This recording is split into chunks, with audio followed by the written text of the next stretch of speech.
This is Earth Radio. And now here's human music. Hey, thanks. Well, it looks like we got a winner. That is a big old flamingo. What are they doing here?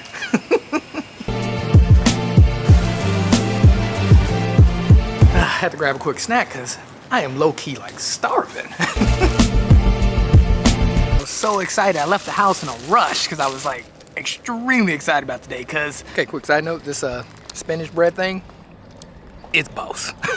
But look how freaking gorgeous it is today.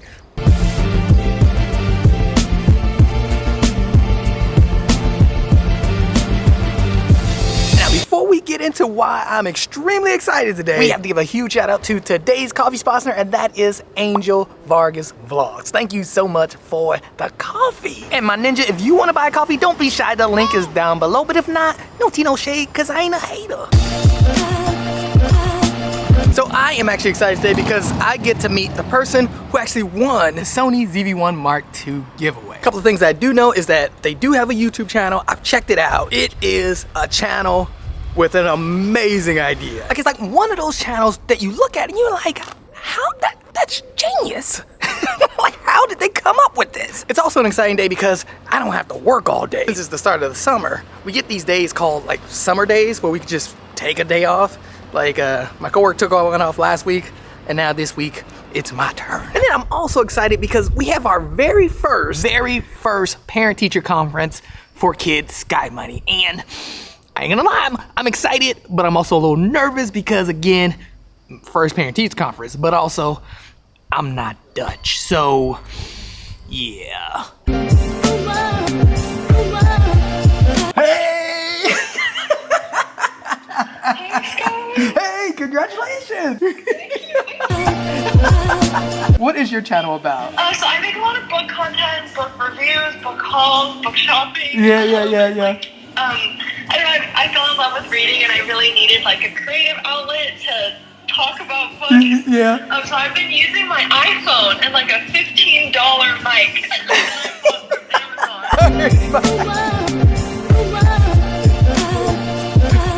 Amazon. Tia, I really hope that you enjoy the camera.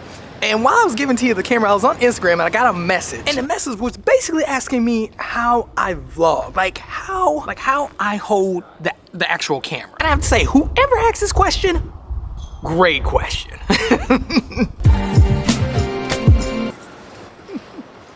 Oh man, people are just some bosses, like for real.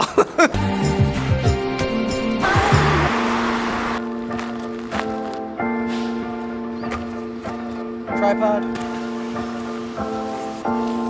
Since we're at my favorite part, I'm gonna go ahead and show you guys how I hold the camera when I do my vlogs. I'm gonna demonstrate this by using the Canon R5C. That way I can use the tracking feature on the Sony ZvE1 because it's boss. So now we are set up on the Sony ZvE1. I got my Canon R5C here. Now, again, it's a beast, okay? So it's big. The main objective when I'm doing my shots, especially my walking shots, is trying to keep the camera as steady as possible. So I'm usually holding the camera out like this. And now one of the things that's important when shooting like this, especially handheld, is you want a wide angle lens. Like you want something wide. That way it doesn't look like, that way your arm is not in the shot. So it looks like you're not holding the camera. It looks like someone's actually following. I will have to mention though, this works best if you are vlogging like this. It works best if you are walking like a medium speed. If you're in a rush, it ain't gonna look that great. So shoulders back, 40-degree angles, and just walk holding the camera. And then anytime you need to, you glance on the side to make sure that you in focus. And now for me, this is important because I love I got buttery smooth toast. That means I like steady footage. I hate shaky footage, like for real, I hate it. And now with a bigger camera like the Canon R5C, the best way to hold it is with some kind of support on the back of whatever you have, whether it's the Joby GorillaPod or this Mantis tripod. You want some kind of support in the back. And now when it comes to POV shots, I'm usually holding the camera by the lens as well as the body. That way I can hold it as steady as possible so that when I'm filming a shot of me just like pressing the button to change the light, I open up the lens up as wide as I can, put my hand in front and just touch the light. But it is not shaky because I know I have a great grip on it. Like I have a firm, steady grip on it. And now when it comes to walking shots, those shots that you know can end up being extremely shaky or just can be garbage, I basically hold the camera one hand on the grip and then one hand on the lens, and I just walk. Both arms at 40-degree angles, and I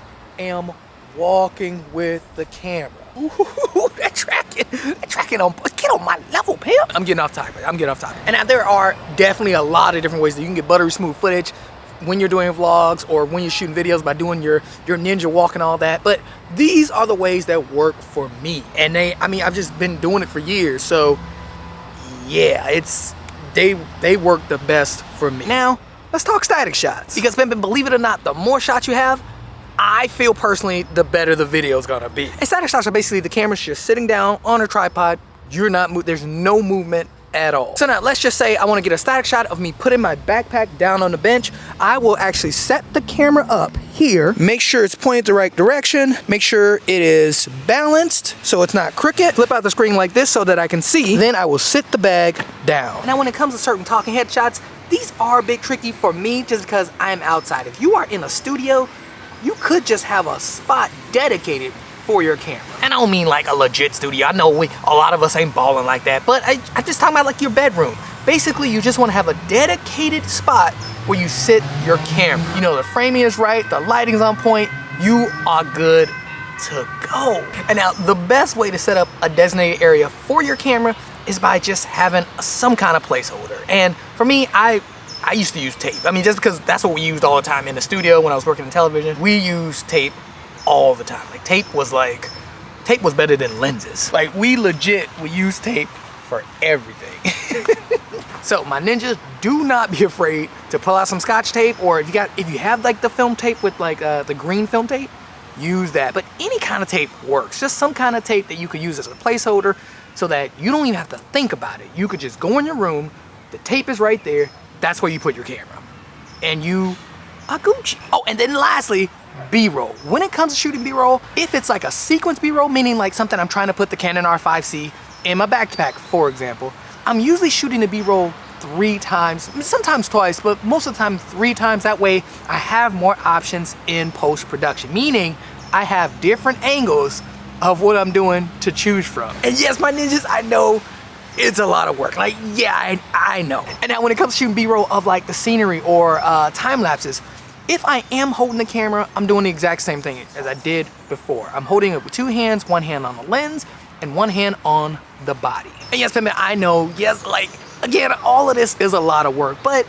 I want it to feel more natural than like produced, if that makes any sense. So that for me is the best way I could do that. I can make it feel like you guys are watching an episode or a TV show or something like that. That's how it is. I want it to feel natural. And yeah, to make it feel the way I want it to feel, I gotta put in the work.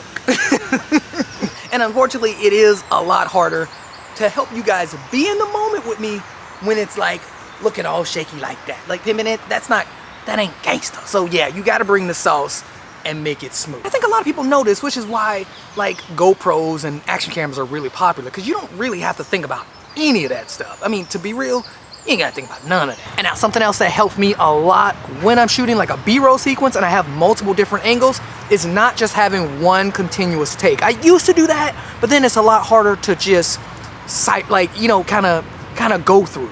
Versus when I cut, I know that, okay, this is the close-up. Okay, this is the wide. And I could just simply lay it out on a timeline and cut from there. Versus trying to figure out where's the wide, where's the close-up, where's the medium shot in a long sequence. So definitely, I would say definitely if you're doing some kind of B-roll sequence, definitely take cuts. And that concludes Sky Money's guide to vlogging.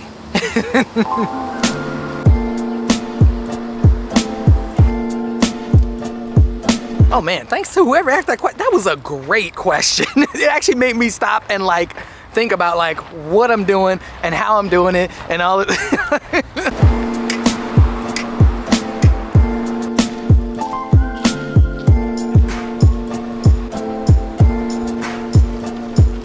All right, now I need to run out and dip and pick up.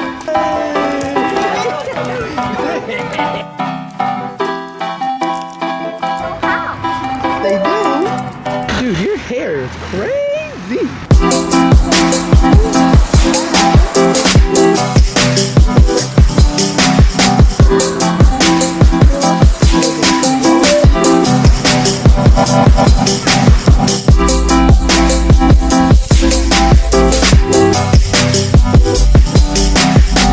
Oh man, meeting went great. Oh, Kid Sky Money is killing it at school. His Dutch is on point. I ain't gonna lie, I was actually worried about his Dutch. So it was just, it was a great meeting. And yeah, wow, he's just doing so, wow.